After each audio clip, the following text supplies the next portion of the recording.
Hello, my friends. It's Wednesday, March 19th, 2025, and I'm your host, Radical Russ Belville, your red state refugee. And welcome to the Radical Russ Show, coming to you from Rolla J Studios in my undisclosed mountain hideaway in the beautiful state of Jefferson region of Southern Oregon. We got a great show for you today. We're going to follow up on the WTF Chuck Schumer story and his recent tour to the morning shows to defend his decision to leave Democrats high and dry, to betray the House Democrats and support the Musk DOGE continuing resolution. We've also got some judges who are fighting back. Nice to see some fight somewhere in America. Some judges fighting back against the Trump administration. We'll tell you about the most recent decisions. Then we've got the devastation being wrought just not in the United States, but worldwide by this maladministration. RFK Jr. is saying, hey, just let the bird flu spread. We can see which birds will be immune. Just let it spread. Oh, that and the thing going on in Vietnam with Agent Orange and Ukraine with the kidnapped children. We'll talk all about that. In my regular Boycott Idaho segment, we're going to look at how Idaho says, F the homeless, to hell with people without houses.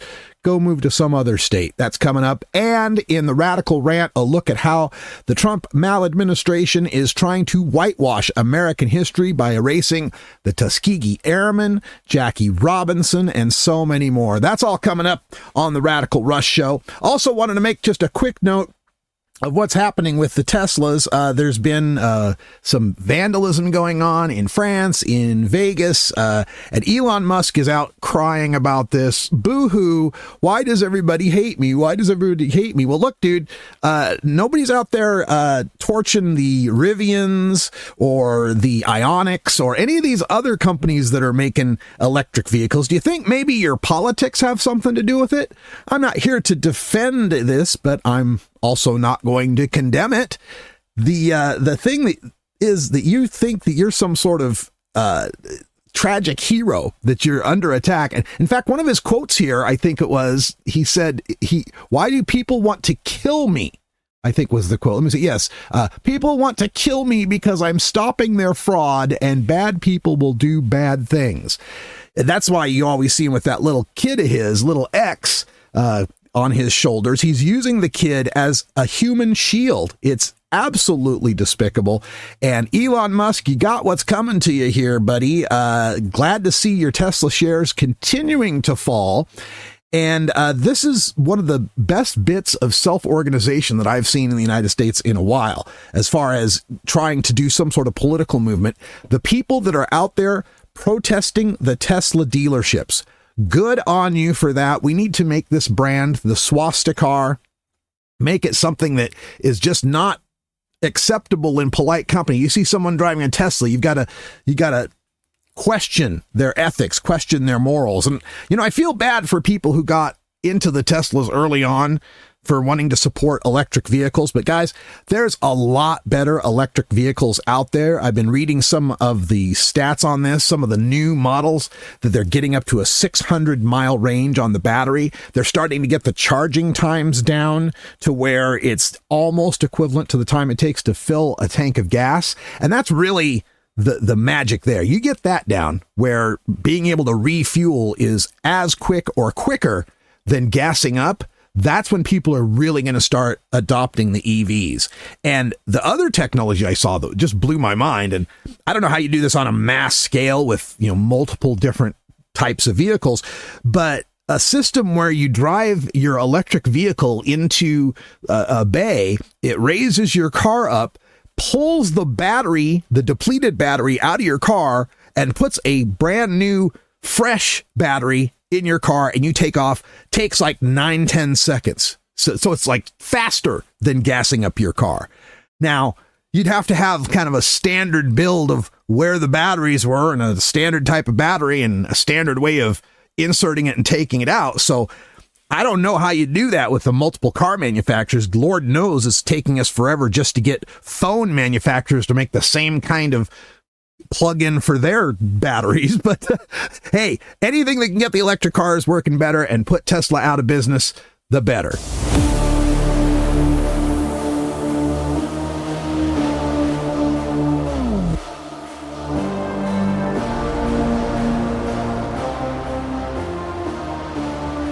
Schumer, the minority leader in the Senate Democrats, is out on tour. No, not his book tour.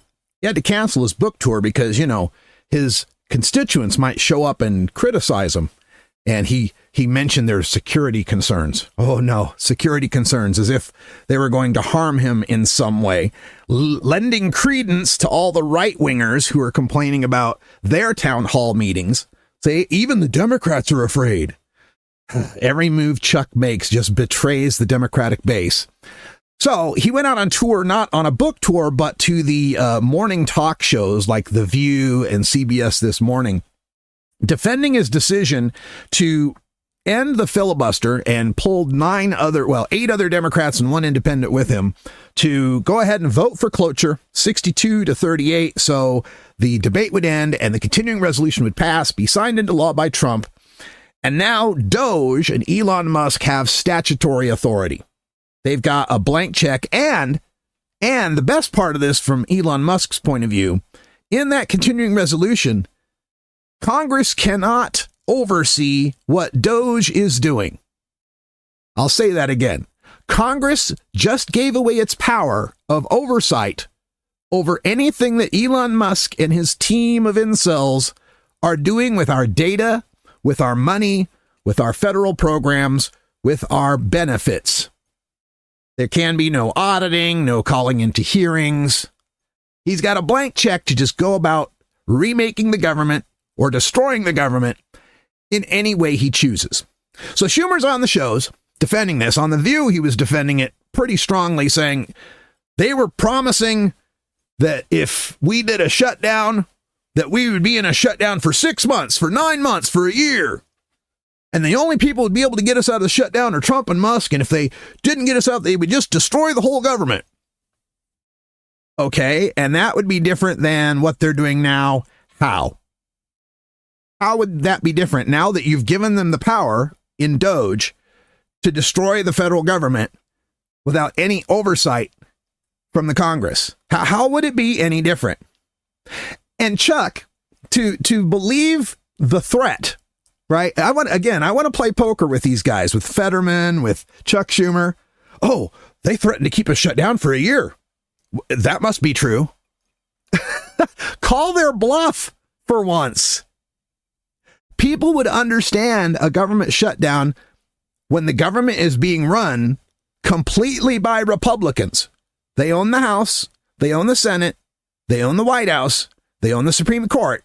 Everything is being run by Republicans. So if the government shuts down, the Republicans would get the entire blame for this.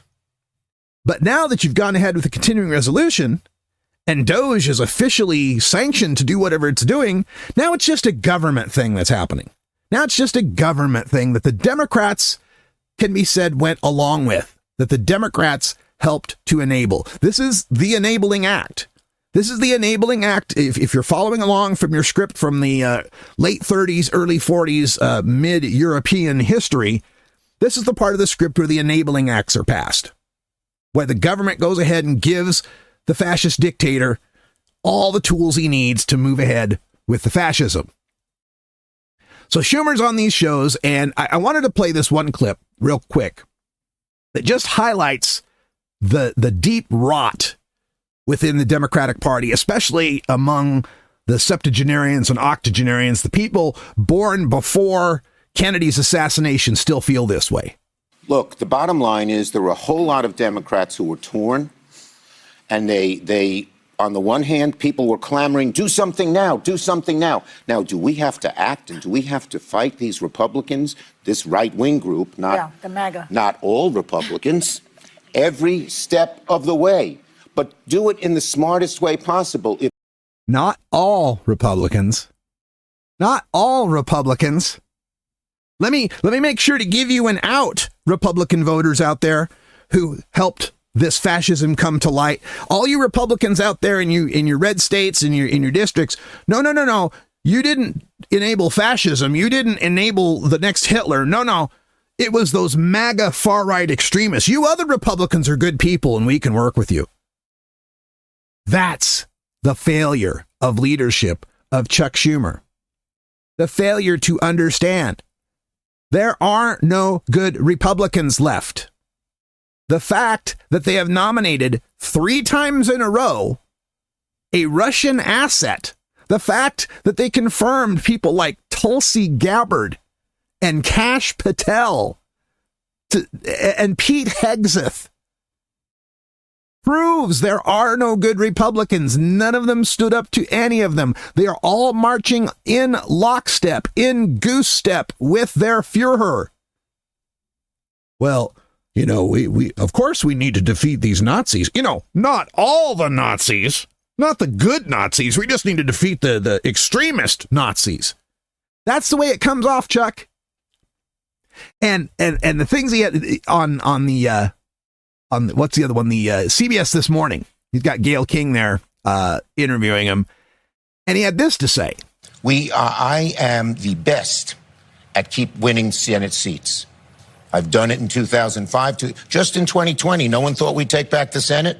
Under my leadership, we took it. So I am the best at winning Senate seats, says the Senate minority leader. Let's ask Sherrod Brown how good you are at winning seats. Let's ask John Tester how good you are at winning seats. God, there was another one. I forgot the other one that lost recently. Tester, Sherrod Brown. There was another one. Anyway, so much for winning seats. Whoa. Hey, back in 2005, did you see what a bang-up job I did 20 years ago winning seats? It's time to Chuck Schumer. What the fuck, Chuck? Trying to defend this is absolutely indefensible.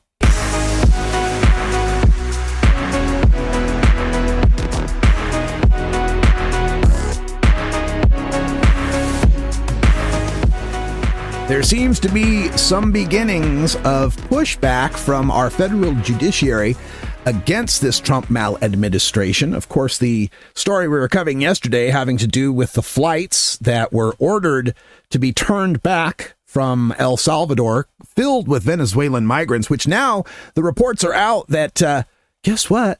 I guess all of them weren't terribly evil gangbanger, drug dealer, terrorist types. What do you know? Just picking people out based on brown skin and tattoos doesn't necessarily mean that they're members of Trenda Aruga or whatever the hell the name is of that gang. Oh, what do you know? Yeah, the families have been reporting, I think it's 4 that have reported so far that our loved one that just got deported to El Salvador to this brutal prison isn't in any gang, isn't any sort of criminal. A regular family member, contributing member of society type person who just happened to get caught up in this dragnet of looking for the evil brown people to deport. So the judge called the government witnesses up to say, hey, I gave this order for you to turn the planes around and you didn't turn the planes around. What's up with that? The administration trying to defend that by saying, that was just a verbal order. By the time you put out the written order, they were already gone. It was already too late. As if a judge's verbal order doesn't mean anything. Try that the next time you're in court. Try to disobey a judge's verbal order. See how that gets you. And in response to this judge blocking this, of course, the Stephen Millers and the mouthpieces of the administration. Oh, you're trying to help the terrorists. These are the most evil people, the criminals that would kill and rape and murder. How could you not want to send them away to El Salvador? Well, first of all, if they're such terrible, evil people, why don't you just give them a trial? Why don't you put them in front of a judge? Why don't you convict them of something? And then why don't you just let our prisons in America handle it? Why do we got to send them off to El Salvador? It's not like we haven't got brutal prisons in America. Could it be that you just want to keep them far away from being able to have access to their families and lawyers and the media? I think that's what's going on there. So Trump was all upset about this, called for the impeachment of this judge. And we've heard talk like this from others in the administration. How can one unelected judge thwart the will of the great God King Emperor Felon the First Trump, who won 2,500 counties and so much popular vote? He was given a clear mandate, even though it was the lowest electoral victory of the century. But still, how could you deny his mandate? They're all wailing and gnashing their teeth. And Trump got all upset and said that, these judges need to be impeached. And this actually brought about a rare rebuke from Chief Justice John Roberts, who warned about the politicization of the judiciary and talked about how there's an appellate process if you disagree with the rulings of a judge. Oh my, John. Did you think maybe it's a bad idea to give this guy the type of immunity you ruled for him a while back, saying that all his official acts couldn't be criminally prosecuted? Do you think maybe that helps set in motion what we're dealing with here? The legacy of John Roberts is going to be the absolute lack of trust in the institution of our Supreme Court, trying so desperately now to clean it up a little bit. But other judges have been stepping up. There had been a trio of rulings that took the wind out of the sails of the Trump maladministration a bit.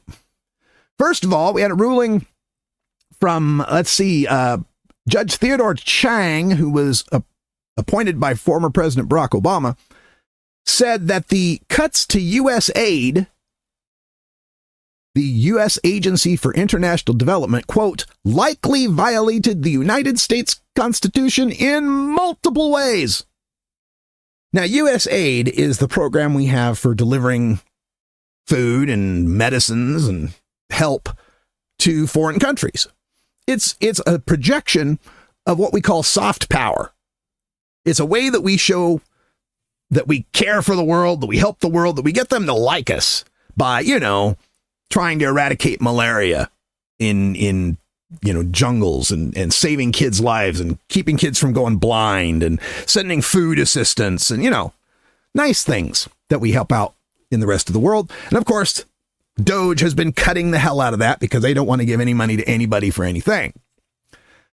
Chang rebuked Musk for violating Congress's authority to appropriate funds and to create or shut down agencies, specifically citing the appointments clause of the Constitution. That is, that the Constitution grants Congress the right to do this stuff, not an unelected South African apartheid Nepo baby centibillionaire. Another decision that came down, this was from Judge Anna C. Reyes, a preliminary injunction against the Trump administration trying to ban transgender troops from serving in the U.S. military. Now, Reyes pushed back strongly against the administration that was trying to say that transgender life, transgender identity was incompatible with the honor and integrity and the values of serving in the military. That basically they were trying to say transgender people are living a lie and you can't have liars in the military. She wrote, quote, "The cruel irony is that thousands of transgender service members have sacrificed, some risking their lives, to ensure for others the very equal protection rights the military ban seeks to deny them." So for now, transgender soldiers and other service members are still allowed to serve and should be. There are only an estimated 4,240 active duty service members out of the 1.3 million military service personnel. Now, some say that that number could be higher, but we are talking about a less than 1% type of number. Maybe as high as 14,000, according to the Palm Center, which is a research institute that advocates for LGBTQ plus people in the military. The executive order described transgender identity as harmful to military readiness, writing that, quote, "The armed forces have been afflicted with radical gender ideology to appease activists unconcerned with the requirements of military service, like physical and mental health, selflessness, and unit cohesion." Now, this, on its face, does it make any sense to you to want to ban transgender service people? Like, there's maybe a tiny sliver of logic if the military were all male, right? Like if the military were all male and there was a woman who transitioned to a man And then they could say, oh, well, look, you have to be so strong. You have to be able to lift this much and you have to run this fast and you can't do that. But even that doesn't make sense because there'd be a lot of people that didn't pass that standard as cisgender men. So there's no logic behind this at all, especially when we have an integrated military with males and females serving. Like, you're saying a man couldn't be let's say, combat engineer. A man can be a combat engineer, or a woman could be a combat engineer, but someone who was born a woman and then becomes a man can't be a combat engineer? Or someone who was born a man and becomes a woman can't be? Like, it doesn't make sense. If you're saying a transgender person can't serve, then you're saying a person of that sex can't serve. If you're saying transgender women can't serve in the military, then you're saying all women can't serve in the military. There's something about being woman that prevents you from serving. So that's good news. And the third judge was a familiar name to us, Judge Tanya Chutkan, from one of the Trump felony cases. She blocked the Trump administration from terminating $14 billion in grants. These are EPA grant money to 3 climate groups, saying that the government's vague and unsubstantiated assertions of fraud are insufficient.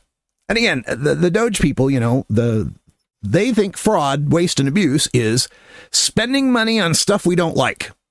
That's fraud, waste, and abuse. No.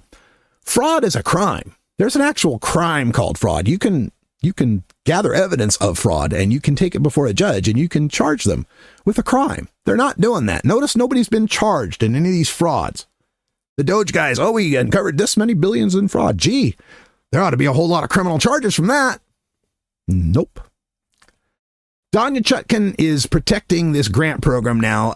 It's $14 billion in grants awarded to 3 climate groups. The total being held is $20 billion, being held by Citibank. And Judge Chutkan also blocked Citibank from being able to transfer that money to the government or to anyone else. So basically, grant money's just frozen at Citibank and not taken from the 3 groups that need it. Chutkan wrote, quote, "At this juncture, EPA's defendants have not sufficiently explained why unilaterally terminating plaintiffs' grant awards was a rational precursor to reviewing the program." So we got 3 judges in one day fighting back against the Trump maladministration. Let's hope this wave continues.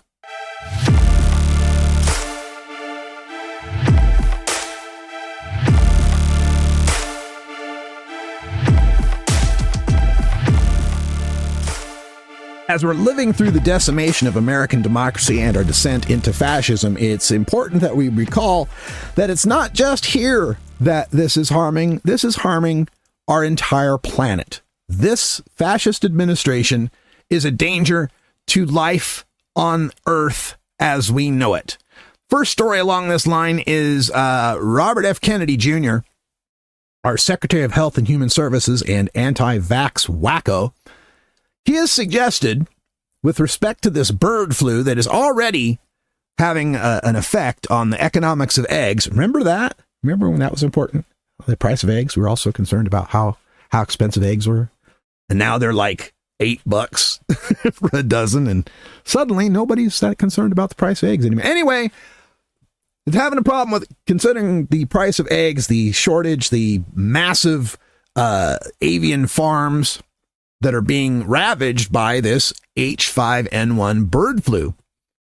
Now, normally, in normal circumstances, we'd have a Health and Human Services director working to stop the spread of this deadly disease, maybe before it gets to millions and millions of other birds and mutates into a more lethal form, a more airborne form, a more communicable form, a more deadly form, one that can transfer easily to humans and wipe out tens of thousands or hundreds or maybe millions of us like COVID. Yeah, that's what we'd normally do. Normally, we'd want to stop a thing like bird flu. Most administrations would think that's a what we call a bad thing, but not RFK. RFK has suggested that we should allow the virus to spread. We should allow the virus to spread through our flocks of egg-laying hens so that we can find the birds that are immune. Yes, we'll find the 1 out of 10 birds in the million bird poultry farm. We'll find the 10 or 20 or 30 of them that survive, and they'll be special birds. And from those special birds, we can learn how to fight the bird flu, and maybe we can breed those special birds that are resistant to the bird flu, and we won't have to worry about the bird flu anymore. Never mind that we'll have wiped out 90% of the flocks. Never mind that we'll have evolved this virus into mutated forms that can kill many, many, many more people. Forget that. We got to let it spread. Like measles. We got to let it spread. Build up our natural immunities, by killing all of us who don't have it. That's our Secretary of Health and Human Services. The ecological devastation that could be wrought by this administration, we're only beginning to understand. Now, big picture, of course, climate change that is going to be erased. Just the mention of it is being erased, killing our national atmospheric and oceanic, our weather predicting, stopping research into these things. That's the goal here, is we don't talk about it. We don't know it exists. Therefore, it can't hurt us because we don't know it exists. Oh, what? Whole neighborhood died from what? Bird flu. Yeah, it's going to get bad, folks. The next, the other story on this that blows my mind is part of what we're doing with USAID is cleaning up Agent Orange. We had lots of Agent Orange that was left behind after the Vietnam War, polluting that country, and we've been engaged in environmental cleanup there for years. But again, Trump trying to stop USAID from cleaning that up would be a public relations disaster. And they're stopping this cleanup right before the rainy season with the torrential downpours you get, the monsoons you get out there in Vietnam. And so this dioxin, this Agent Orange, that's still in the soil from us trying to defoliate the jungles during the Vietnam War, 50 years later, 60 years later in some cases, that harmful chemical still in the soil, and we don't clean it up. The rains come, washes down into their food supply, poisoning it, and then into the rivers, down to Ho Chi Minh City of 9 million people. An environmental and life-threatening catastrophe. So Secretary of State Lil Marco Rubio have not only ordered the work to stop, but they have frozen $1 million in payments for work that's already been completed by the contractors we hired. Well, that's right up along the lines of the Trump administration, right? That's right up in Trump's wheelhouse, huh? Hire a bunch of contractors, then stiff them. How perfect. And this, all the damage that's being done now, compound that by the fact that years from now, when we start new projects, when we try new diplomatic efforts, who's going to trust us? What countries are going to trust us after this? I mean, I can imagine being a foreign country and seeing us elect Trump the first time and going, oh, okay, democracies are funny that way. Propaganda works weird. But surely they'll learn their lesson that we elected him a second time completely erodes any of the trust that the world could have for our political system. To elect this guy a second time is just unforgivable. And a third story with respect to how this Trump maladministration is destroying our soft power, our credibility as the good country, is in the Trump administration ending the tracking of kidnapped Ukrainian children in Russia. That's right. Since the start of this war of aggression by Russia into the sovereign democratic nation of Ukraine, one of the war crimes that's been occurring is the Russians kidnapping Ukrainian children and adopting them out to Russians, stealing these kids and repatriating them to the enemy's country. And that is a war crime. That's one of the definitions of war crime. To try to genocide a people by retraining and reorienting their kids. Something we did to the Native Americans with the boarding schools. Teach our English to their young, as Paul Revere and the Raiders once sang. So these thousands of Ukrainian children have been kidnapped. The United States has been putting together a database of it, trying to help Ukrainian families find their kids, put their families back together. And the Secretary of State, Marco Rubio, has ended that. Ended the tracking of the kidnapped Ukrainian children. You know, Secretary of State Marco Rubio, who was approved 99-0 in his Senate confirmation, the one who was approved by every single Democrat, that guy, yeah. Ending the tracking of kidnapped Ukrainian children.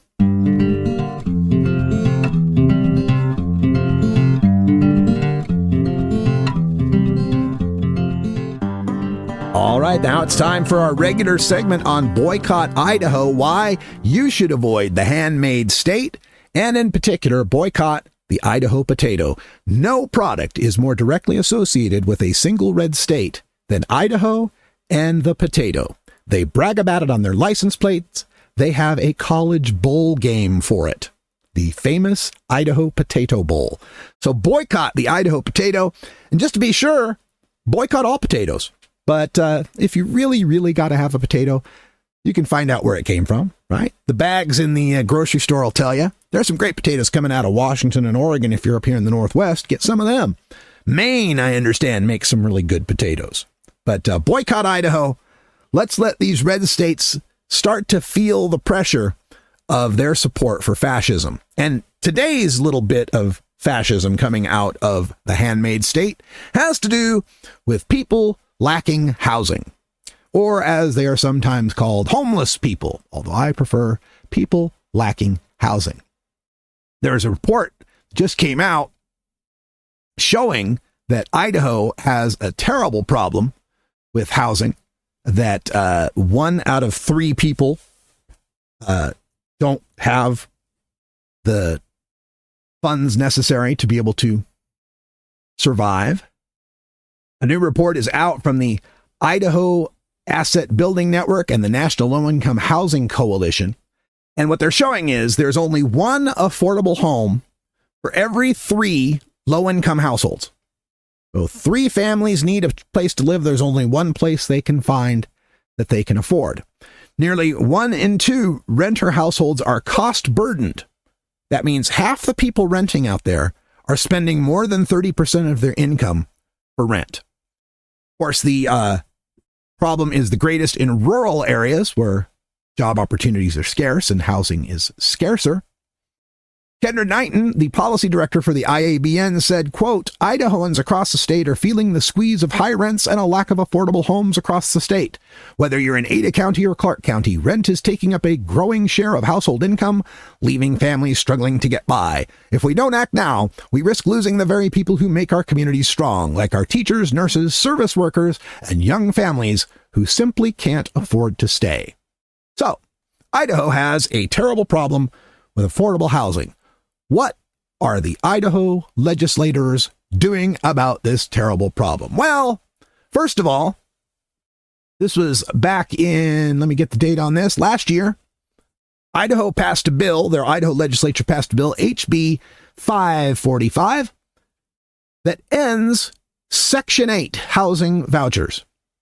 Ends Section 8 housing vouchers. These are the vouchers you get from the feds, kind of a welfare program where if you can't afford housing, you get money. You get this voucher that you can use to pay your rent. Well, this bill made it so that the landlords don't have to accept those vouchers anymore. So poor people, you can discriminate against them. They show up with a Section 8 housing voucher. You don't have to accept it. Also, that bill banned any sort of rent control. That report was just telling us that the rent is too damn high for half the renters out there. Tough nuggets. There can be no rent control. This is all, of course, because the landlords, the property owners, the capitalists lobby their Republican legislatures to say, oh, we don't want to take Section 8 housing vouchers. Those are poor people. Oh, we don't want to have rent control. You're restricting how much money we could make. So it's all about the Benjamins and not about the people named Benjamin that need a place to live. Another thing that happened, this was last year. Again, we're talking about a place where there's too few cheap places to live. There was a story coming out of Meridian, Idaho, and to understand Idaho is mostly rural, and the three big cities in Idaho are all in one place. Boise, Meridian, and Nampa. Boise's like 220,000, Meridian's 150, 130, Nampa's 100, right? And it's all one big metro area, which, by the way, is about the size of Gaza. Yeah, the Boise metro area is about the size of Gaza, 1/5 the population, but geographically, about the same square mileage and about the same shape, long and skinny kind of thing. Anyway, Meridian's in the middle. And this woman bought a tiny house, okay? And you know what I'm talking about. The tiny houses are on wheels. It's not a trailer, though, not an RV, right? It's just a house that's on wheels that you can move somewhere, but it's a tiny house, okay? So she bought this tiny house and parked it next to a house owned by a friend of hers who agreed to rent part of his property to her. It's like, hey, you want to set your tiny house here in my driveway? I don't know if it was a driveway, but wherever, next to the house, go ahead. I'll charge you X amount of rent per month. That's when the Meridian police showed up and informed them that living in homes on wheels is against city law. That's right. You can't live in a tiny house in city law because Meridian has what's called a unified ownership requirement, which would require the owner of the house to also own the secondary unit on the property. You follow? If Robert, the property owner, the friend who wanted to rent the space to his friend, if the guy who owns the property also owned the tiny house, he could rent that out to her. But since she owns the tiny house, he can't rent a space to her on his property. Why? Like, because he doesn't own the tiny house, it can't sit there? Someone else can't own the house that she's living in? She can't own the own house she's living in? He can't rent part of his space to someone else? Yep, that's Idaho. And that was just last year. Those were the couple of things they did last year to try to stop people with little money from being able to have homes. But now they've gone farther. Because now there are two bills out that have been emboldened by a decision right here in the state of Jefferson region of Southern Oregon. There was a court case that went before the Supreme Court called Johnson versus Grants Pass. And Grants Pass is the city that's closest to me right now. It's in Josephine County, Oregon. It's about 45,000 people.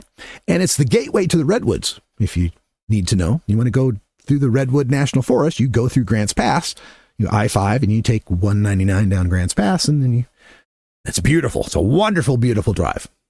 But Grants Pass has hated homeless people without homes for a while. And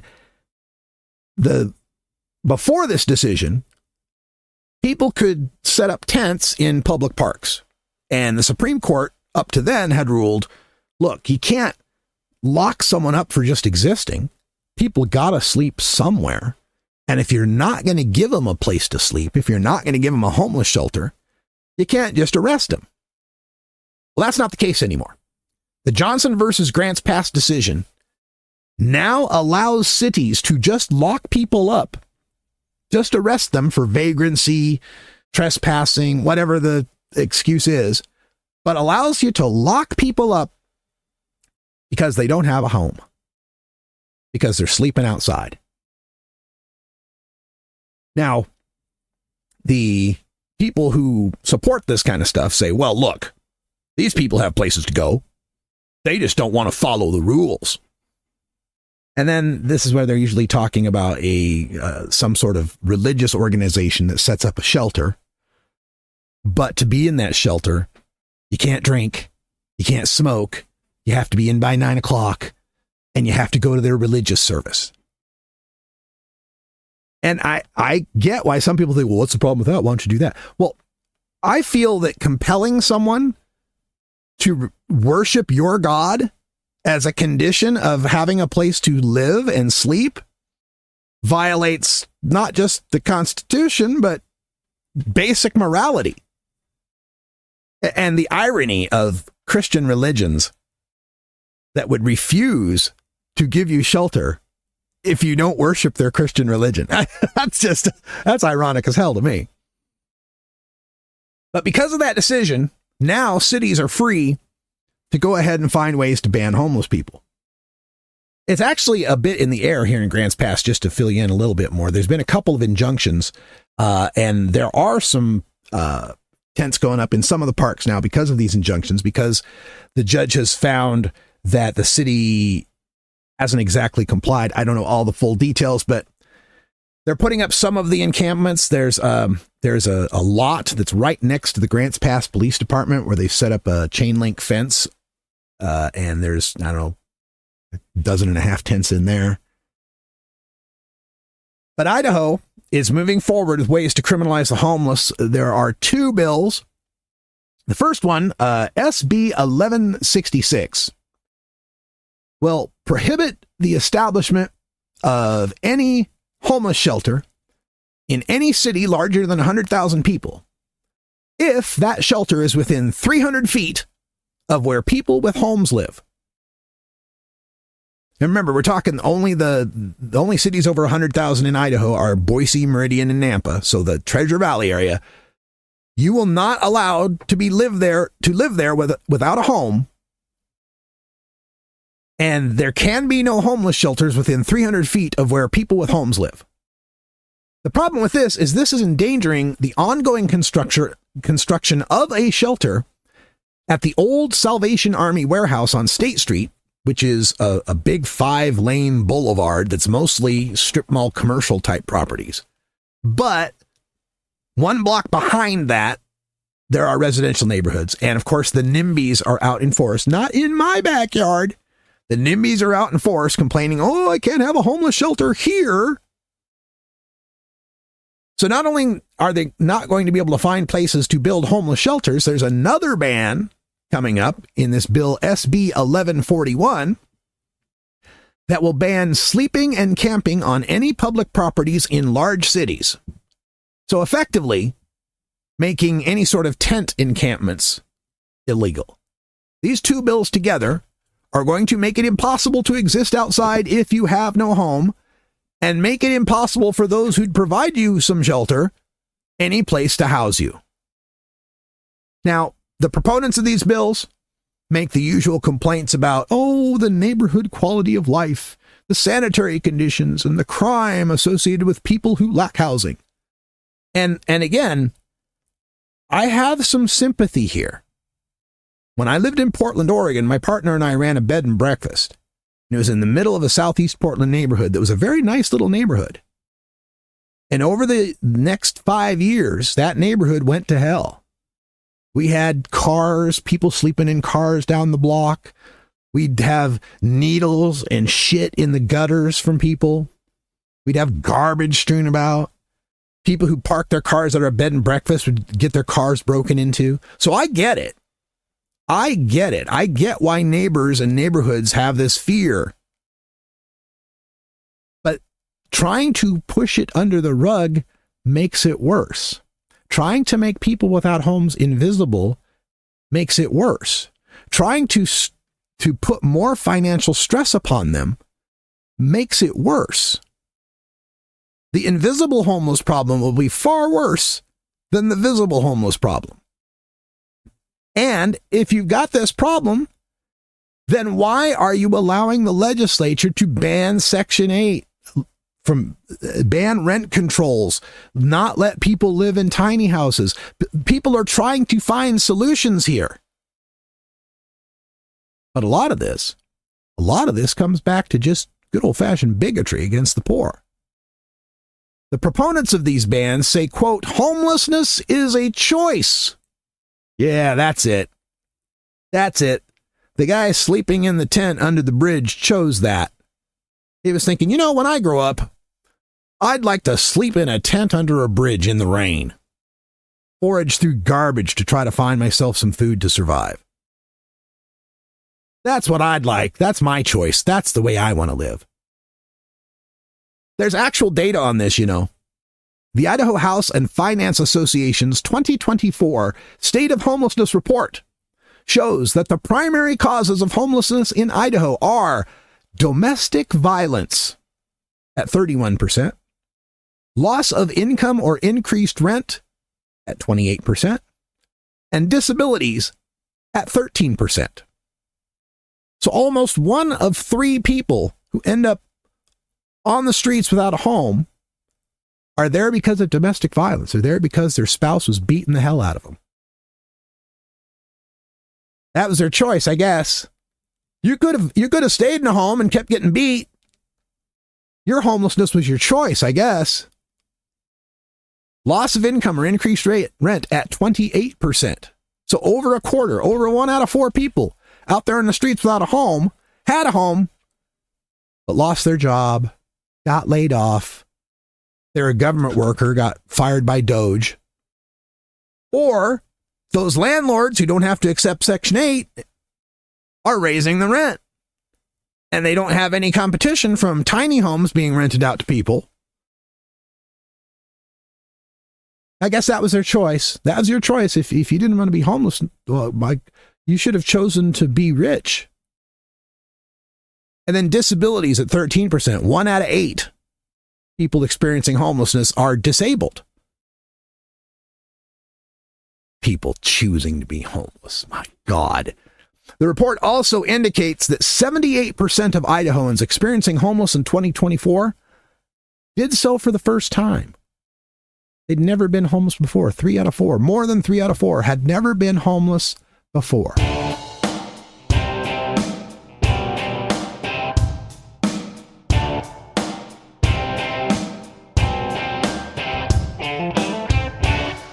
One of the most disgusting aspects of this descent into American fascism is the whitewashing of our American history.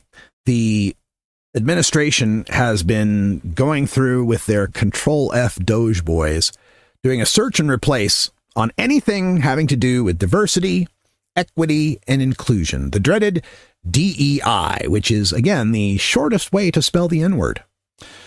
So what they've done here, the first bit that caught my attention was with respect to Charles C. Rogers, the highest ranking Black Medal of Honor recipient. Charles C. Rogers was awarded the Medal of Honor by President Nixon in 1970. But then his page was removed from the Department of Defense website. His profile was removed from the website.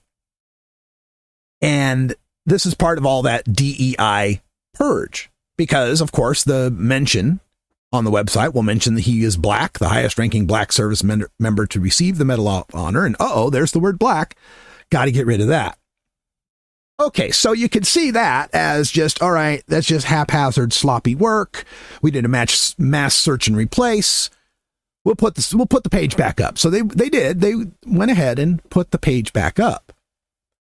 But when they did, if you looked at the URL for the page, the www part, it reads www.defense.gov.gov/news/feature-stories/article/2824721/ and then the name of the page. And most of the time on a website, when it generates that web page name, it'll be like the title of the page. Like, The Radical Russ Show. www.radicalruss.com/the-radicalruss-show. That kind of thing, right? So the title automatically becomes the URL, the website link. So their website link on a page that was titled Medal of Honor Monday Army Major General Charles Calvin Rogers. That was the title of that particular page. The URL said DEI Medal of Honor Monday Army Major General Charles Calvin. Yeah, they put the letters DEI in front of Medal of Honor winner as if it was a DEI Medal of Honor, as if he got the Medal of Honor just because he was black, not because he defended his platoon against repeated attacks by the North Vietnamese. Served with valor, got the highest congressional honor possible, the Medal of Honor, and they slapped DEI on the front of it. Now, to be fair, they fixed that since then. You go to the page now, the DEI is not there, but it was. They also removed an article on Jackie Robinson's military career. Jackie Robinson, the great baseball player who actually shares a birthday with I. That's right. Me and Jackie Robinson, both born on January 31st. But Jackie Robinson, who integrated Major League Baseball, broke the color barrier, served in the U.S. Army during the Second World War. His article's gone. Other pages that were removed in this DEI purge. Ira Hayes. Ira Hayes was one of the Marines who was pictured raising the American flag at Iwo Jima during the Second World War. His page was removed because he's Native American. And speaking of Native Americans, an article about the Native American code talkers in World War II has been removed from military websites. You don't know that story. World War II, during World War II, of course, you got to send communications to your soldiers, your supplies and all that. And you have to encode them. You don't want the military of the enemy to know what you're doing, right? So the U.S. would put their stuff in code and send it off. Germans would do the same thing. They'd put their stuff in code and send it off. But the problem was the Germans were really good at breaking our codes. And the Germans had a code machine called Enigma. And there's a great movie about this. I forget the title of it, but it details Alan Turing and the scientists who worked to break the Nazi codes. He, of course, was gay, and after World War II was hounded over his homosexuality to the point where he was severely depressed. But anyway, they take Jackie Robinson down. They take down the Native American code talkers who they were Navajo, who still spoke the Navajo language. And the Germans couldn't break that code because it wasn't a code. It was just a language they'd never heard and had no reference to. And not like there's a whole lot of Navajo in Berlin hell, there's not a whole lot of Navajo here that still speak Navajo. So that was a major breakthrough in our warfighting techniques in World War II, and a major reason why we were able to win World War II was the Navajo code talkers. And then they're taken down. They're whitewashed, erased from our history. Over 2,600 images, according to U.S. officials and the AP, over 26,000 images have been flagged for removal. They even removed reference to the Enola Gay. The Enola Gay, the aircraft that dropped the first atomic bomb on Hiroshima, because it had the word gay in it. Similarly, there was a Army Corps of Engineers dredging project in California that was going to be deleted, this reference to it, because the local engineer in the photo had the last name Gay.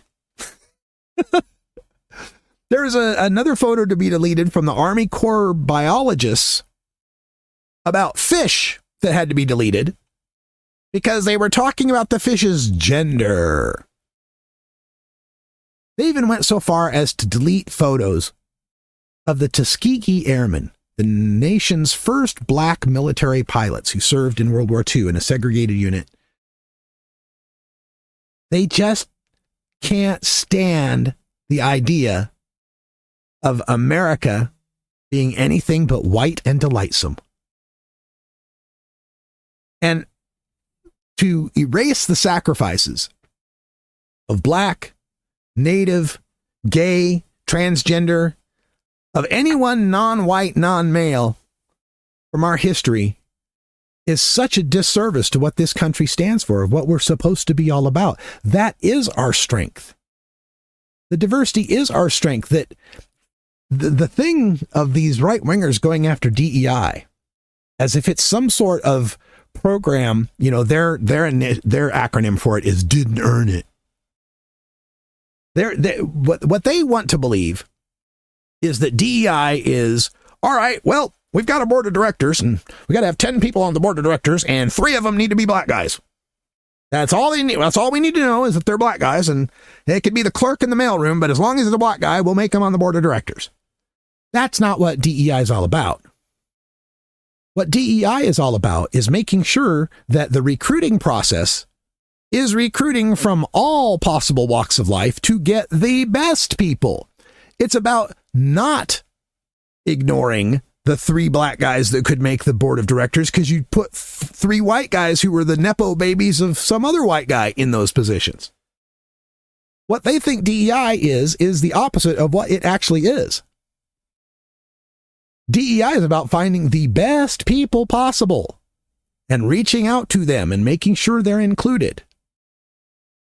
When you look at something like the Republicans, where every single committee chair in the Congress this year is a white guy, do they really think that those are all the best possible people for the job? That's what they think. They think white guys are the default, and that if you're hiring somebody other than a white guy, it must be for some DEI reason. Must be because you're trying to fill a quota. It couldn't possibly be that the woman is good at the job, the black person is good at the job, the gay person is good at the job. What it reveals, and what white supremacy always reveals, is white inferiority. It's an inferiority complex. It's the feeling that if we don't dominate these people, they will take over because they're better than us. They're stronger than us. They're faster than us. They're better looking than us. They're smarter than us. That's the fear. You scratch the itch of any Nazi, of any white supremacist, any KKK member. That's really what it is an inferiority complex. People who are secure in their abilities, in their faith, people who are secure in their careers and their education aren't racist, aren't sexist, aren't homophobic or transphobic.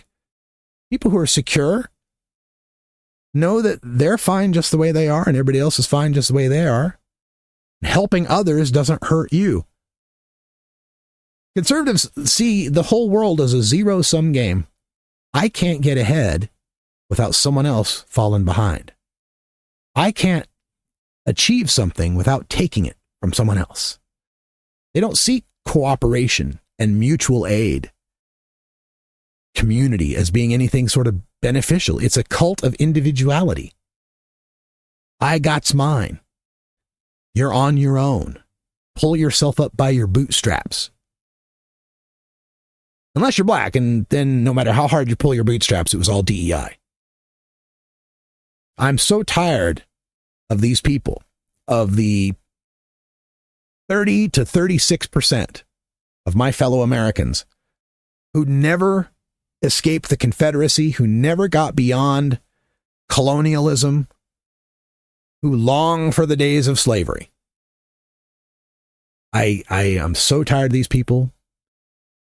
Our biggest mistake in this country was after the Civil War, not executing the Confederate leaders and permanently disenfranchising every Confederate soldier. That was our mistake, thinking that we could reconcile with these people rather than cutting them out like the cancer they are.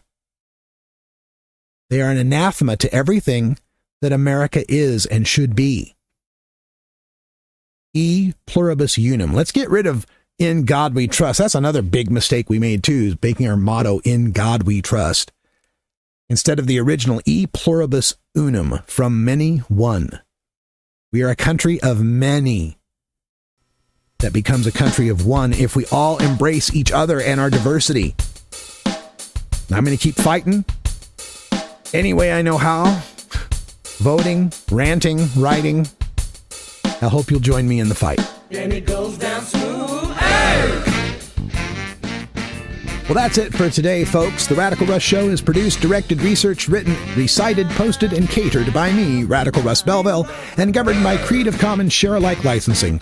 My main theme is We Love the Herb by Herbal Nation, and interstitial music is by freestockmusic.com and by VTEMO, courtesy of freetouse.com/music. You can contact me by email at radicalruss@gmail.com, call my message line at 877-RUSS-420, that's 877-877-420, and reach me on social media on Blue Sky as @radicalruss.com, and nowhere else. You can support this podcast financially by donating to Radical Russ on Venmo, Rad Russ on Cash App, or via PayPal on my website at radicalruss.com. Get this podcast on Spotify, Apple Music, see, I make mistakes, my website, or wherever you get your podcasts. Thanks for listening, and until next time, take care of each other.